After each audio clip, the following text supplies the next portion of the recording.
বিসমিল্লাহির রহিম। সবাইকে আসসালামু আলাইকুম।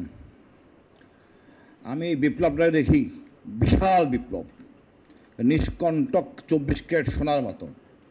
আমরা শুধু হাসিনাকে পরাজিত করিনি, আমরা পরাজিত করি ভারতীয় বিশাল গোয়েন্দা সংস্থা তথা ভারতকে। আমি ভারত বলতে গর্ববোধ করি, এটা আমার শত্রু। ইন্ডিয়া বলে আমি সেই মজাটা পাই না। হক স্যারের সাথে আমি দ্বিমত। আমাদের এই বিপ্লবটাকে আগায় নিতে হবে, সম্মান দিতে হবে পাঠ্যসূচিতে, রাজনৈতিক প্রেক্ষাপটে, আন্তর্জাতিকভাবে।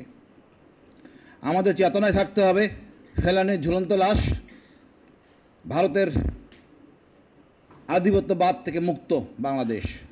আমাদের এই বিপ্লবটাকে ষড়যন্ত্র রূপ করতেছে আমাদের রাজনীতিবিদরা নির্বাচনের দোহাই দিয়ে।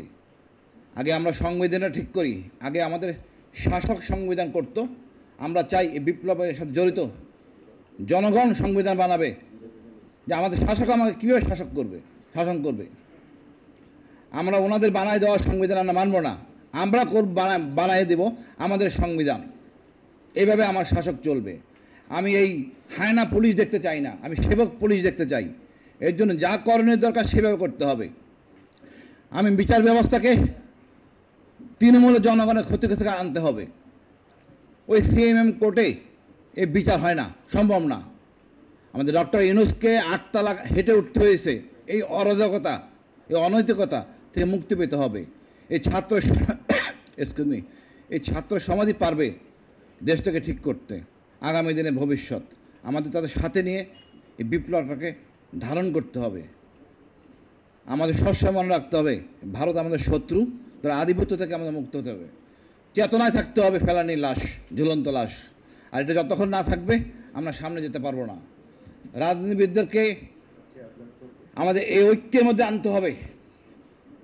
এনারা এখানে সবাই আসেন নাই, এনারা এক থাকলে, ধর্মীয় নেতারা এক থাকলে আমরা বিশ্বের সেরা জাতি হব। আমরা এক জাতির এক দেশ। আর এই হাসিনা সরকারকে চরমভাবে সিলগালা করে দিতে হবে। তারা আয়নাঘর বলেন, বিডিআর ম্যাসাকার বলেন, হেফাজত কিলিং বলেন, যত অপকর্ম, এটাকে আইনিভাবে স্বীকৃতি দিয়ে হাসিনা মানে অর্থাৎ আওয়ামী লীগ মানে হলো এই অপকর্ম।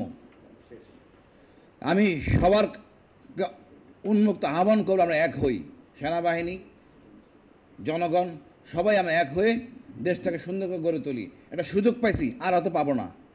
এটা চরম সুযোগ, এটা কাজে লাগাই। ধন্যবাদ স্যার।